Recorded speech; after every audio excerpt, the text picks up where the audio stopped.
আল্লাহর রহমতে দলের অবস্থা এখন অনেক ভালো। আমরা সকাল 9টায় বিমানে করে কলকাতায় আসি।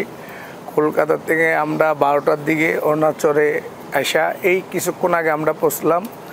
সবাই সুস্থ আছে, সবাই ভালো আছে। আজকে আমাদের কোনো প্র্যাকটিস সেশন নাই।